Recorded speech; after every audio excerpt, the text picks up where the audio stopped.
Olá, tudo bom? Meu nome é Andréia Modesto. Eu hoje de manhã fiz vídeos para vocês, lancei um no YouTube, ainda sem edição, depois o Vitor edita. E eu revejo, né? Eu escuto novamente, eu assisto os vídeos e eu vi que eu comecei a falar de nutrição, que é uma palavra-chave de câncer, e depois eu até falei de outras coisas sobre o signo de câncer super importantes, mas eu vou retomar porque ficou faltando, tô no final do dia, já atendi, ficou faltando uma questão. A palavra-chave de câncer, uma das palavras-chave é nutrição. E a gente está vivendo um momento muito curioso, porque para quem está em quarentena, a nutrição do ponto de vista espiritual e até do ponto de vista intelectual, você pode ficar razoavelmente nutrido, porque você, pela internet, você consegue aprender idiomas. Eu tenho clientes meus que fizeram várias assinaturas de cursos gratuitos de tudo que alguém pode estudar. Tem gente que está matando a curiosidade como eles, tem gente que está se aprimorando no idioma estrangeiro ou até recebendo de fora o material do mestrado, do doutorado que ia fazer e foi cancelado presencialmente, mas está recebendo um material para depois cumprir uma parte final a vivo e a cores. Bom, espiritualmente também, porque você tem grupos online de meditação, você tem passes espirituais, você tem todo um material para leitura que é possível de ser distribuído espiritualmente, falando, né, para o desenvolvimento espiritual. A gente está carente, na verdade, do afeto, do abraço, da presença física.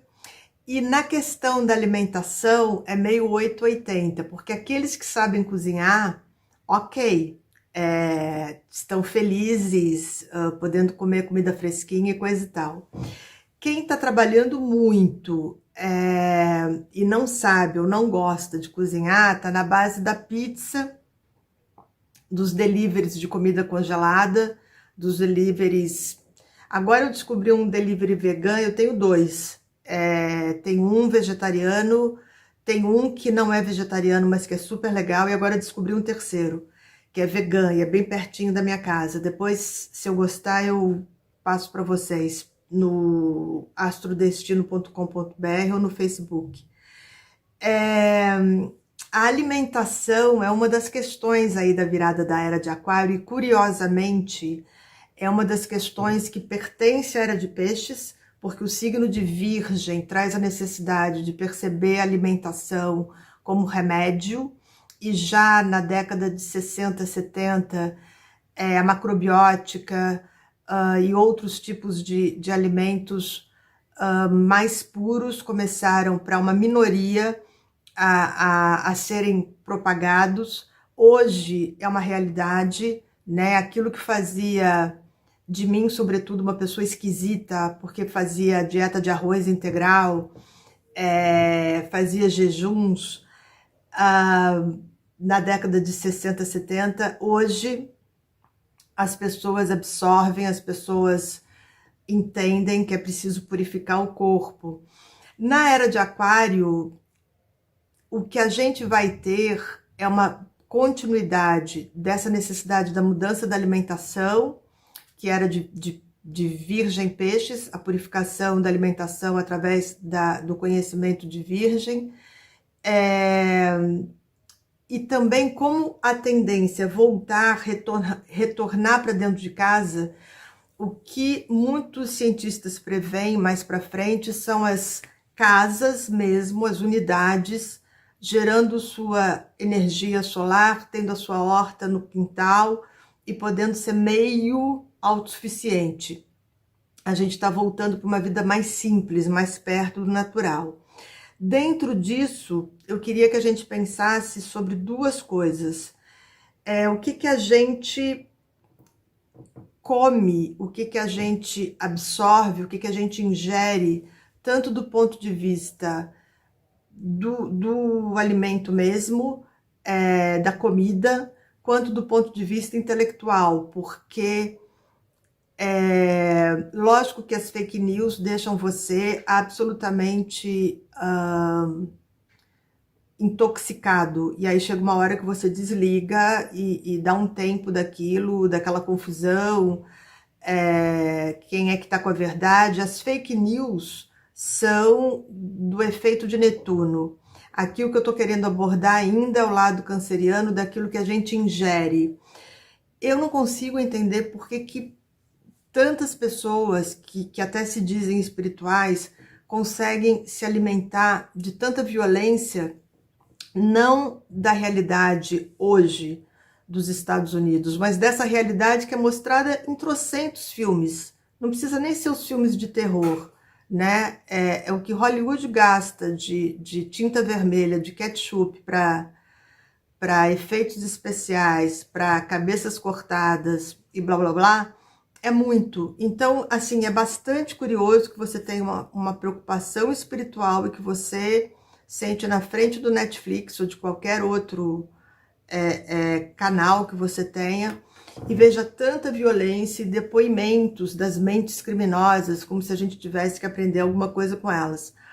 Eu acho até, teve um período que eu mergulhei bastante na internet buscando documentários sobre crimes, coisa e tal. Percorri aquilo ali, mas ok, me dei conta de um universo que eu não conhecia, me dei conta inclusive de que a polícia americana falha um bocado, porque o número de casos considerados congelados que não deram conta ou não quiseram dar conta é muito grande.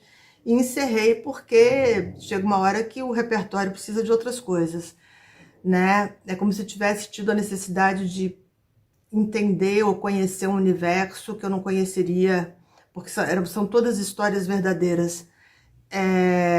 E encerrei, ponto. Então acho que a gente tem que pensar no quanto que a gente absorve de violência pela ficção. E lógico que às vezes você pode ter um bom filme que te mostre como as coisas não devem ser feitas, ou que te mostre a punição daqueles que cometeram os crimes e a história toda, mas eu fico boba, assim, até porque eu fico buscando, me dá trabalho, procurar coisas que sejam realmente boas e sobretudo no Netflix, assim, o que tem de bom, às vezes tem pérolas maravilhosas, mas tem que bota a peneira nisso, né? Outra coisa é a possibilidade de se ingerir menos carne vermelha.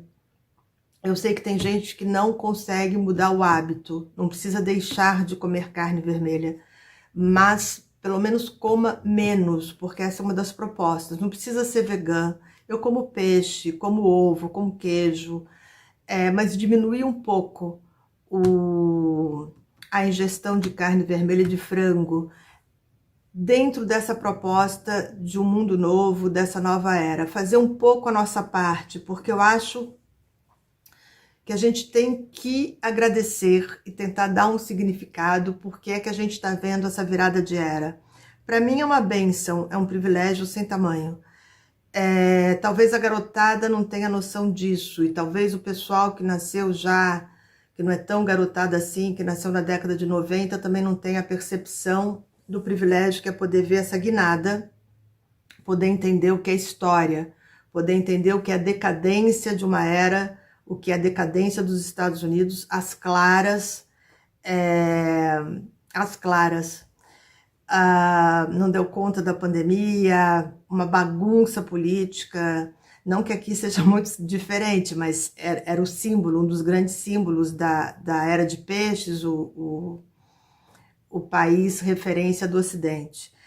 Eu acho que a gente tem que pensar sobre tudo isso e também sobre a questão do afeto, né? Nesse momento que a gente está sem poder ter contato físico com as pessoas que a gente gosta e sabendo que tantas pessoas, sobretudo no início da pandemia, não puderam velar, não puderam orar, não puderam enterrar os seus mortos, porque no início da pandemia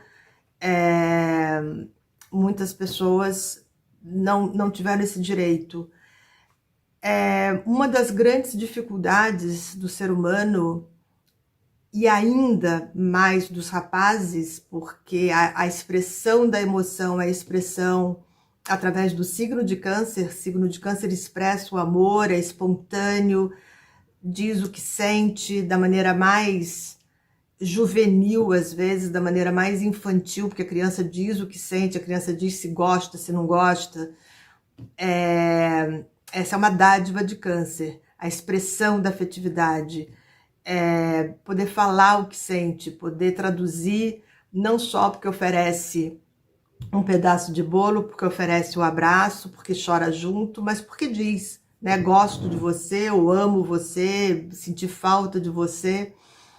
E um dos grandes problemas para os casais, às vezes, é que os rapazes são mais presos. Normalmente é assim, nas relações héteros.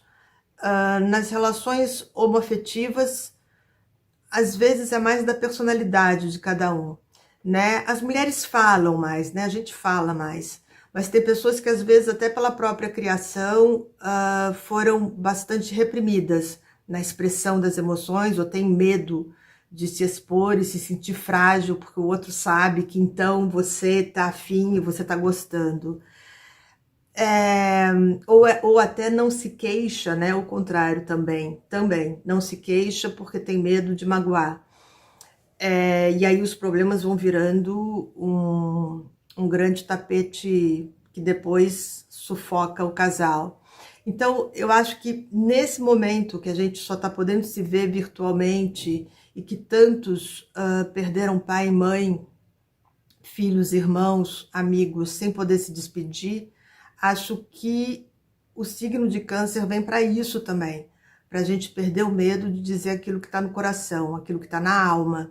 Essa é uma das grandes lições de câncer, ser extremamente espontâneo, verdadeiro, fluido com seus sentimentos, pois se você não disser aquilo que você sente, o outro não vai poder adivinhar, né?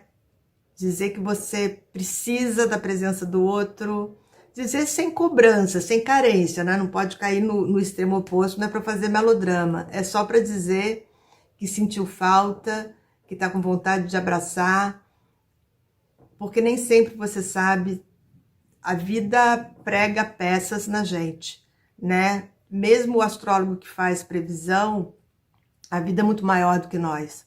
Então diga o que você sente, que eu tenho certeza que você nunca vai se arrepender de ter dito, de ter expressado o que você sente. Se o outro entender e for um sentimento mútuo, maravilhoso. Se o outro não entender ou não for um sentimento mútuo, você vira a página, que aí não vale mais a pena perder tempo. Tá bom? Obrigada por ouvir.